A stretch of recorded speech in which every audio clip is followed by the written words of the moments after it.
aman, pura-pura tahu fisika. Shalala, shalala, shalala. Coba kalian perhatikan video ini deh.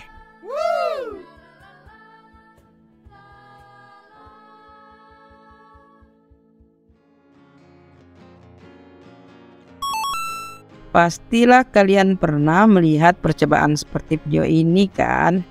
Nah, dimana saat kita menggosokkan mistar ke rambut, lalu kita letakkan mistar tersebut ke robekan kertas yang kecil-kecil, maka beberapa kertas tersebut akan menempel pada mistar, ya kan?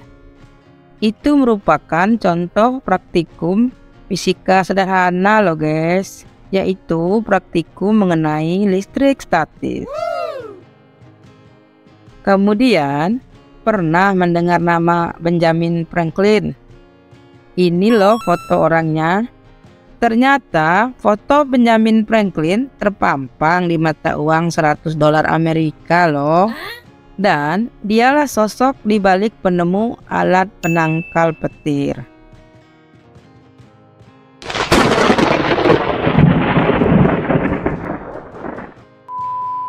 Kemudian beliaulah yang menamakan istilah muatan listrik, yaitu muatan positif dan muatan negatif.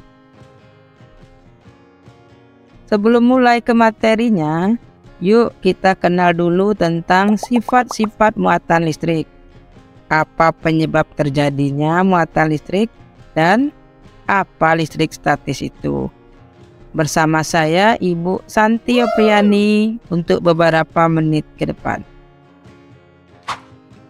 Sifat-sifat muatan listrik. Yang pertama, muatan listrik ada dua jenis. Ada yang bermuatan positif dan ada yang bermuatan negatif. Seperti kira-kira pada gambar ya. Yang kedua, muatan listrik yang sejenis akan tolak-menolak, dan muatan yang tidak sejenis akan tarik-menarik.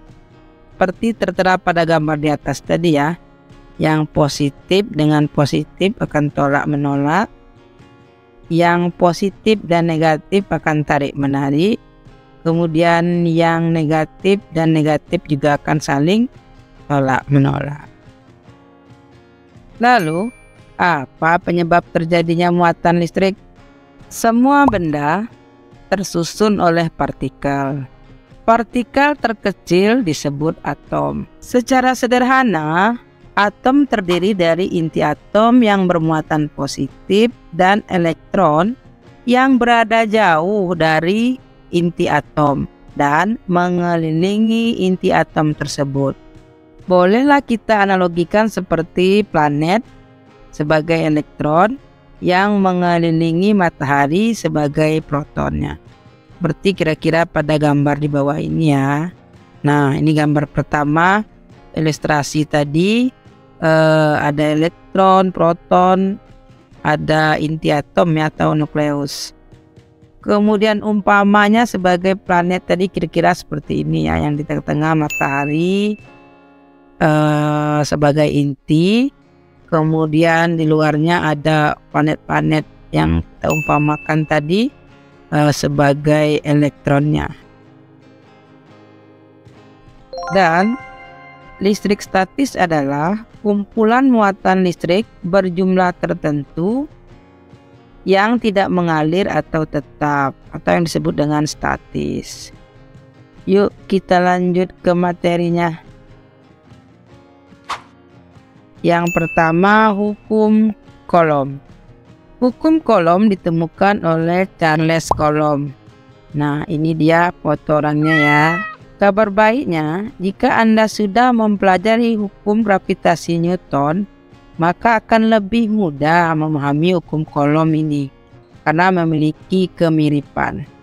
Perlu kalian tahu bunyi hukum Coulomb, yaitu besar gaya tolak-menolak atau gaya tarik-menarik antara dua benda bermuatan listrik berbanding lurus dengan besar masing-masing muatan listrik dan berbanding terbalik dengan kuadrat jarak antara kedua benda bermuatan.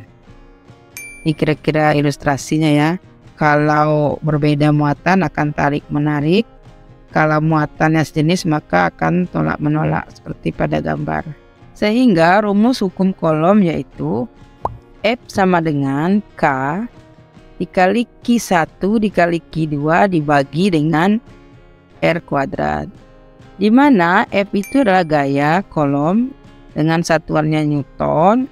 Kemudian dengan K itu sendiri adalah konstanta Coulomb yang harganya 9 kali 10 pangkat 9 Newton meter kuadrat per Coulomb kuadrat. Q1 adalah muatan Q1 dengan satuan Coulomb.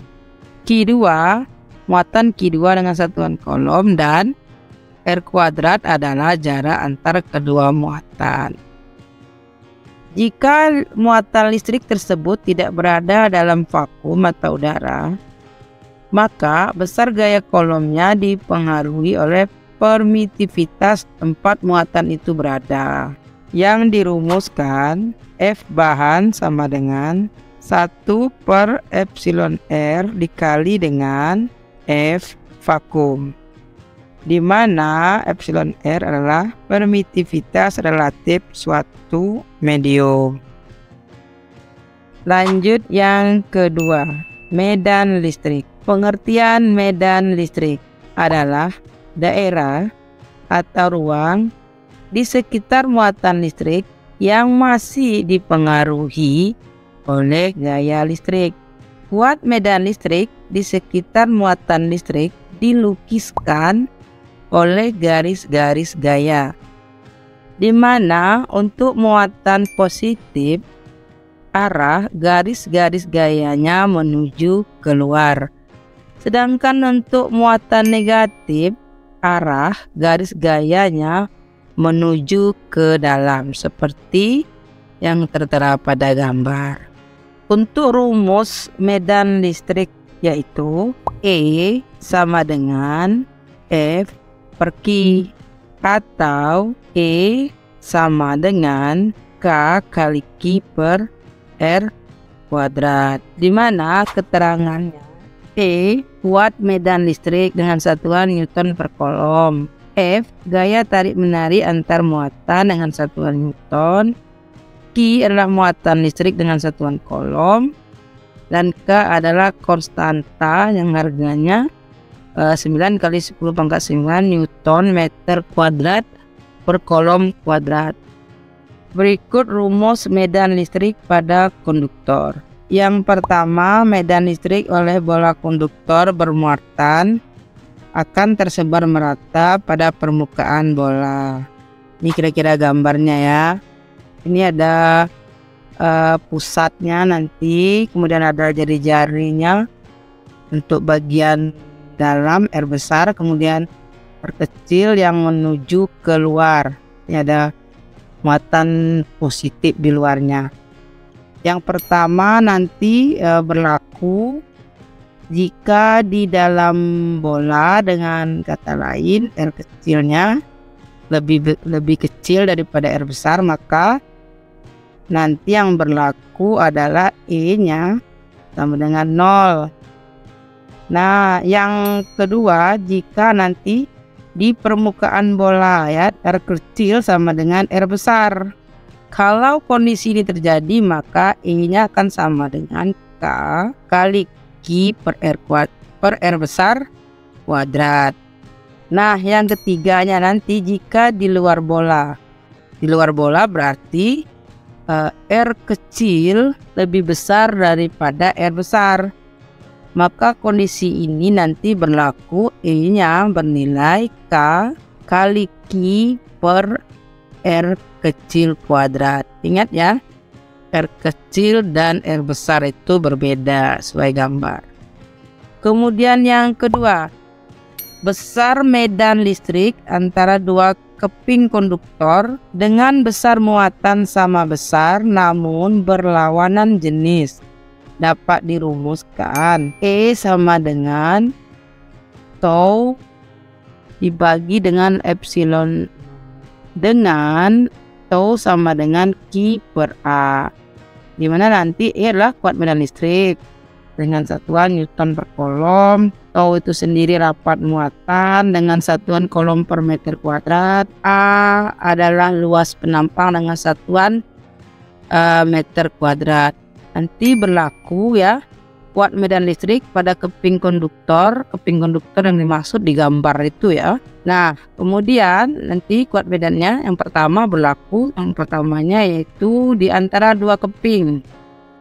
Di antara dua keping itu terjadi E-nya nanti sama dengan tau per epsilon 0. Nah, yang kedua untuk di luar keping nanti E-nya berharga 0. Itulah tadi pembahasan tentang sifat-sifat muatan listrik, penyebab terjadinya muatan listrik, hukum kolom dan medan listrik. Untuk materi selanjutnya kita lanjut ke part 2 ya. Karena terlalu panjang durasi kalau kita bahas semuanya di video ini ya. Nanti untuk part 2-nya bisa cek linknya di deskripsi video di bawah ini. Atau bisa kalian klik kartu di atas video ini ya.